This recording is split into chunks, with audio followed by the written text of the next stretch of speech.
In order to find our vertical asymptotes, those come from your denominator. So you're going to set your denominator equal to 0, solve for x. As we just talked about, this has a multiplicity of 1. So we would write our final answer as x equals 1 with sign change. Put those things in and we get the graph. Again, we can see that x-intercept. We can see that vertical asymptote. And again, that sign change shows up with both ends going towards negative infinity. That 3, 0 shows up with a bounce as your graph approaches the x-intercept and bounces away. For the horizontal asymptotes, those rules are a little bit more difficult because now we're looking at the whole function.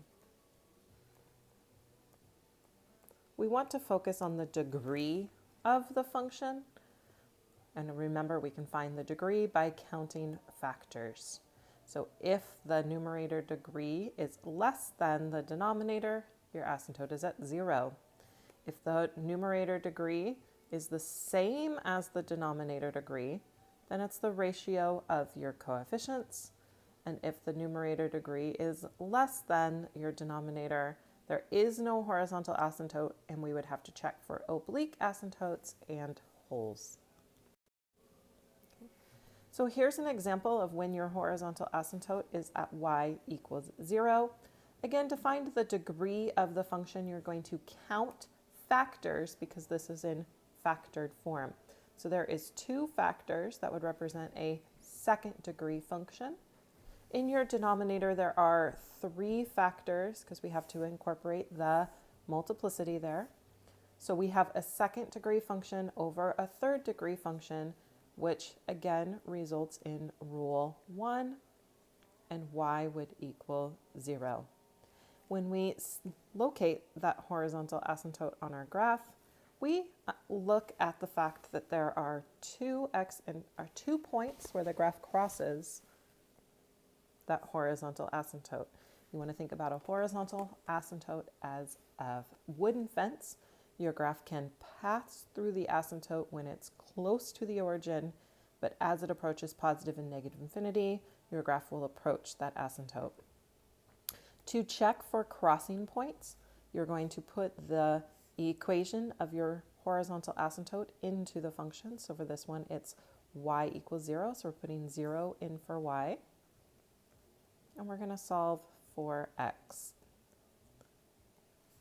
When we solve for x, the location of those x values will give us the location of the crossing points. So here we're going to try and solve for x. Your first step anytime you have a fraction is to cross multiply. Thankfully, anything times 0 is 0, so that whole denominator disappears. And it's in factored form, so we're able to solve for x at being 3 and negative 2. Again, that corresponds to the points where our graph is crossing that horizontal asymptote. We can see that the graph crosses twice. Let's look at a second example. This is an example of rule 2. I know that this is rule 2 because if I count the factors in the numerator, there are 3. If I count the factors in my denominator, there are 3. Again, make sure when you're counting degrees, you count the multiplicity. This tells me that the behavior of that asymptote is going to be at the ratio of the coefficients. That happens to be 3 based on that a value we see at the beginning, and that's going to correspond to that y equals 3 on our graph. Just like before, we have to check to see if that graph is going to cross that horizontal asymptote or not. So we put 3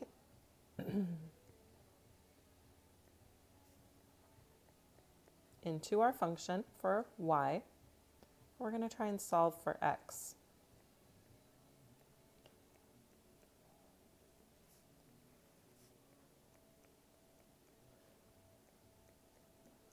Now the algebra for this one would get confusing because this is a cubic function in factored form. So I'm going to stop here and not continue the math. If I was to continue the math, I would end up with, by cross multiplying, putting this into standard form, having to use quadratic formula to solve for x, and I would get two values out.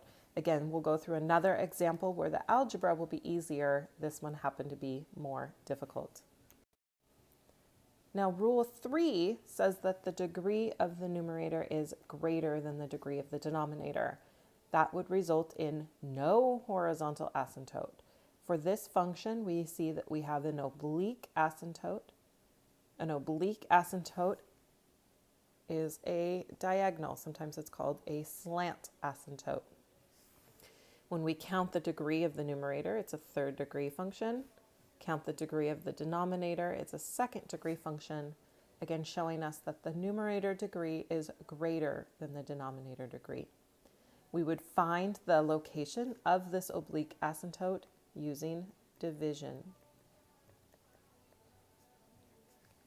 Again, we would have to make sure that the whole function is in standard polynomial form before we do any division.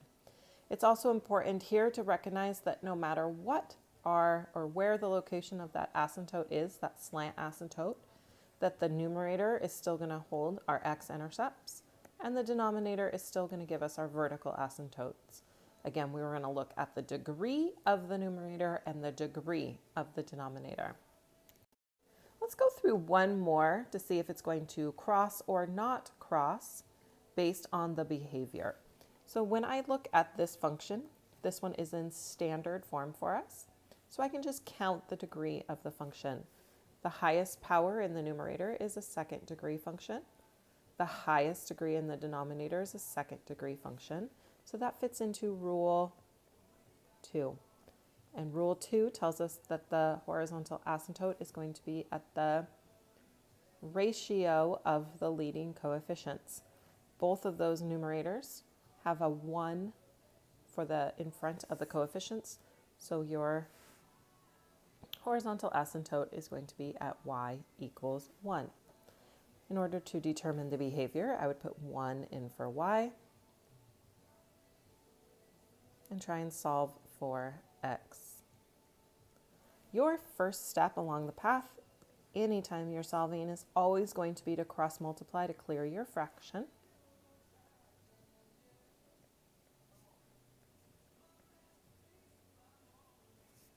What I notice is I'm trying to get my x's together so I can solve. So if I move the x squared from the left or the right, it ends up canceling out the other x from the other side, leaving me with an equation that says -4 equals -9. My x's are gone. -4 does not equal -9. Since this statement is not true, again, the algebra came out false, not true, that tells me that yes, my horizontal asymptote is at y equals 1, but the graph will not cross that horizontal asymptote at all. So then that, again, we want to treat that horizontal asymptote kind of like the vertical asymptotes where the graph is going to be stuck in the channels. Okay. Let's compare that to another one. Again, this one is in standard form for us. So if we count the degree of the numerator, this is a second degree function. That's the highest power in the numerator. Count the denominator degree. Again, that's a second degree function. That's the highest power. So this is going to be rule 2. Your horizontal asymptote is going to be at the ratio of the highest powers. So that's 2x squared over x squared. So your horizontal asymptote is at y equals 0. Just like before, we need to see if that's going to cross the horizontal asymptote or not. So we put 2 in for y. And we're going to try and solve for x. As mentioned before, anytime you have a fraction, your first step is always going to be to cross multiply. That's going to clear your fraction for you. It's also important that we multiply the whole left side by 2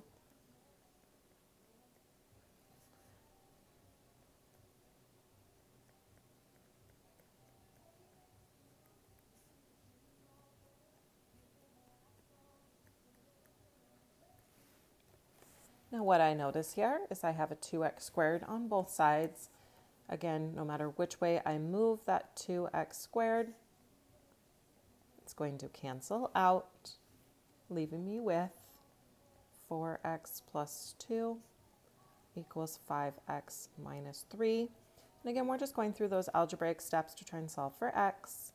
So I'll subtract 4x from both sides.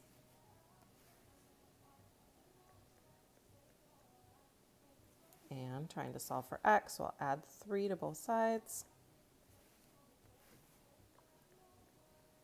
And x equals 5. I was able to find a x value.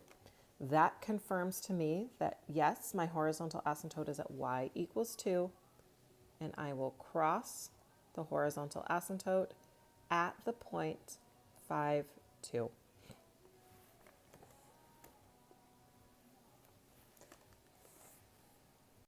Looking at those two graphs, again, we can see the graph of our first example with that horizontal asymptote being at y equals 1. We can see that our graph approaches that asymptote all the time but never crosses over. We can see our second example we did in which our horizontal asymptote is at 2. And then we can see that point that we calculated at 5, 2, where that graph is crossing over the horizontal asymptote.